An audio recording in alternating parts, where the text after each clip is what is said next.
CC Cycle 2, Week 8. These are some tutor ideas that we did in my class. My name is Miss Kristen, and let's go ahead and dive on in for what we did this week. Starting off with our geography, we have the Mid-Atlantic world. We have Cape of Good Hope, Strait of Magellan, Canary Islands, and Treaty of Tordesillas. We did it to this tune of Gilligan's Island theme song, and that goes like this. Cape of Good Hope, Strait of Magellan, Canary Islands, Treaty of Tordesillas, the Mid-Atlantic world, the Mid-Atlantic world.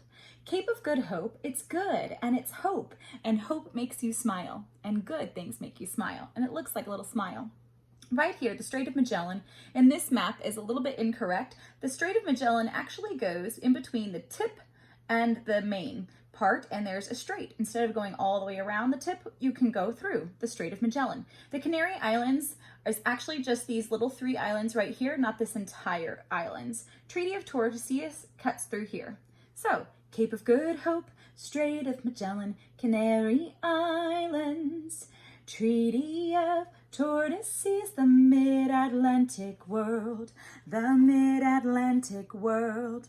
Moving on to science, what are some aquatic biomes? Another word for aquatic is water. So what are some water biomes? What are some aquatic biomes? Ponds and lakes, streams and rivers, and then we're going to go to oceans and seas, and then we'll end with wetlands and estuaries. And so what this is going to be to the tune of is Bye Bye Miss American Pie.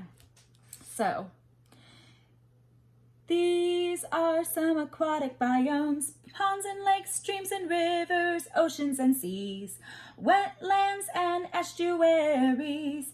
These are some aquatic biomes. For ponds and lakes, we did like this. For streams and rivers, we did like this. Oceans and seas, and then wetlands and estuaries, like walking in the mucky mud and the wetlands. What are some aquatic biomes? Ponds and lakes, streams and rivers, oceans and seas, wetlands and estuaries. These are some aquatic biomes. What are some aquatic biomes? Ponds and lakes, streams and rivers, oceans and seas, wetlands and estuaries. These are some aquatic biomes. Then we moved on to our English. We've been doing the chicken dance to these, and we are here now where the song is going to change for reflexive pronouns. Marcy brought up a great idea with using mirrors. Mirror, reflexive, kind of sounds like reflection. So we held our mirrors, and what are we looking at? I'm looking at myself. So reflexive, myself.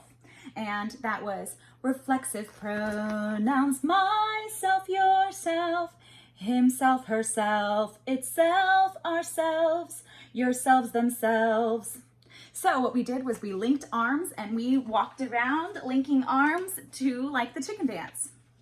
Paired up in partners and sang reflexive pronouns, myself, yourself, himself, herself, itself, ourselves, yourselves, themselves. So one more time. Reflexive pronouns, myself, yourself, himself, herself, itself, ourselves, yourselves, themselves. And then we went on to history. History, tell me about the European explorers. Between the late 1400s and the mid-1500s, Diaz rounded the Cape of Good Hope. Emilio Vespucci sailed to the Americas. Balboa crossed Central America to the Pacific. Magellan's crew sailed around the globe, and Coronado explored the American Southwest. Between the late 1400s and the mid-1500s, Diaz rounded the Cape of Good Hope. Emilio Vespucci sailed to the Americas. Balboa crossed Central America to the Pacific. Magellan's crew sailed around the globe, and Coronado explored the American Southwest. We actually did some musical instruments, sang them in silly different voices, and I actually got these 2 little games for the kids to play that you push with your fingers, and then the little hoops in the water, you try and get them. And so they played with that, and while we sang, and the number of hoops the person was able to get on the rings onto the stick, they won the game. And so that was a lot of fun. They had a great time with that. And then we moved on to our Latin. Latin, we are still doing like what we did last week. So perfect. So perfect, like perfect. And this is to the farmer and the dale. So, isti it, imis istis errant, first conjugation, perfect tense.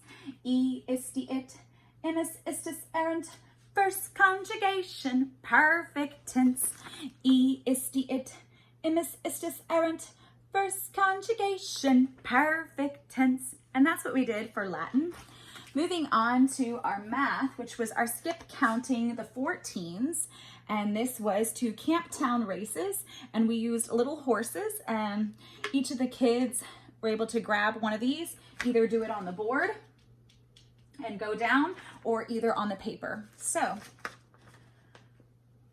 14, 28, 42, 56, 70, 84, 98, 112, 126, 140, 154, 168, 182, 196, 210.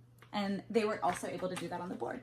And that was our math. Moving on to our timeline, we had Council of Nicaea, Augustine of Hippo, Jerome completes the Vulgate, Visigoths sack Rome, ooh, the Middle Ages, circa 450 to circa 1500, Council of Chalcedon, Western Roman Empire falls to barbarians.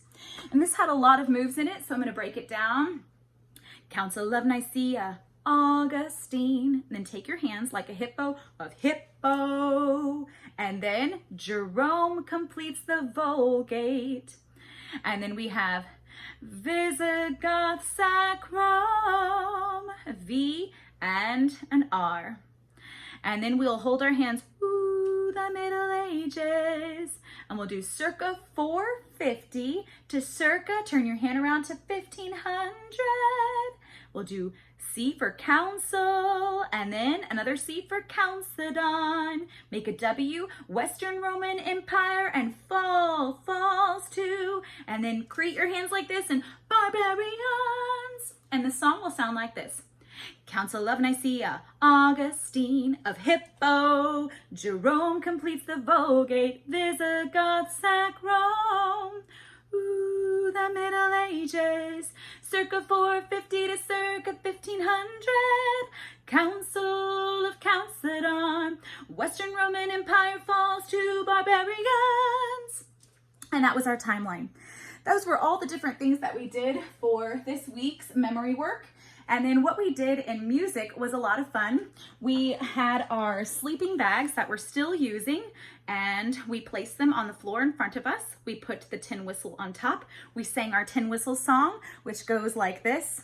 Do you know the tin whistle, the tin whistle, the tin whistle? Do you know the tin whistle? These are its parts. Barrel, fipple, mouthpiece, finger holes. 1, 2, 3, 4, 5, 6. Left hand on top. And put your left hand on the top 3 holes. So we learned that song. We also practiced our counting. 1, 2, 3, 4. 1, 2, 3, 4. We also practiced counting and using the beats 3 and 4 to blow. So 1, 2, 1, 2. Then we practiced trying to blow into the tin whistle for those beats. 1, 2, 1, 2. Then we also practiced starting together and learning that this is go and this is stop. 1, 2, 3, 4. 1, 2, 1, 2, 1, 2, and stop. Then we also practiced Mary Had a Little Lamb, which is the first 3 beats are going to be with no fingers. And then the next 3 beats are with 1 finger. And then the next 3 beats are with no fingers again. And so when we put them together, the 3rd beat is longer. So it's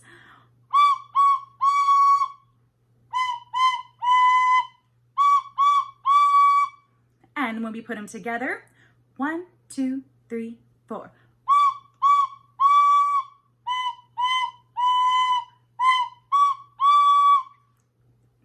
Let's try it again. Miss Kristen messed up. Here we go. And that's okay.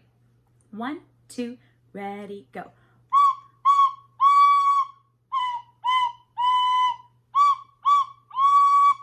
You got it. And that was our tin whistle, practicing Mary Had a Little Lamb. We also practiced our cups, which were mezzo piano, mezzo forte, very loud. F is forte, loud.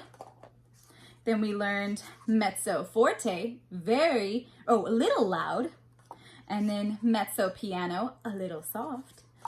P is piano. And then the PP is pianissimo. Pianissimo is very soft. P is just soft. And then we practiced putting them in order on the ground in front of us and practicing a crescendo. So if we started off with the PP and went all the way up to the very loudest thing, it would be FF, which would be fortissimo, pianissimo. And we went, woo! Then we switched it around. We put the pianissimo at the top and the fortissimo at the bottom. So we started off really loud, and we practiced our dynamics. Dynamics will be on the board that I've been using, and throughout the week you'll be able to see that, and also Mary Had a Little Lamb and our tin whistle song. I hope you had a great time. And then what we did in science was incredible. We did a devotional in this book, and we did page 16, I believe. Yes, page 16. How deep is the deep? And then we also did our planets, and we had them in the hallway. We got to see the different planets and their order and the distance between them, and how the sun is so large. Then next was Mercury, Venus, then Earth, then Mars, then the asteroid belt, then Jupiter, Saturn, Uranus, and Neptune. We came up with a song which was the first 4 planets were rock planets, and then the next planets were gas planets. And so we had, what are 4 kinds of rock? Planets. Mercury, Venus, Earth, Mars, rock, rock. Then we went over to the asteroid belt, passed it, and went to Jupiter. Jupiter, Saturn, Uranus, and Neptune are gas planets. And then we also talked about Pluto. So what we did was Jupiter has a spot. So we pointed to a spot, and then we did a big, because Jupiter is also very big. Saturn has a ring, and we spun. And then Uranus is cold. And Neptune, there were lots of storms around Neptune. And then Pluto, we used our foot and kicked it out. We kicked it out. And that's what we did for those. I hope you had a great week. I look forward to seeing you again next week. Bye.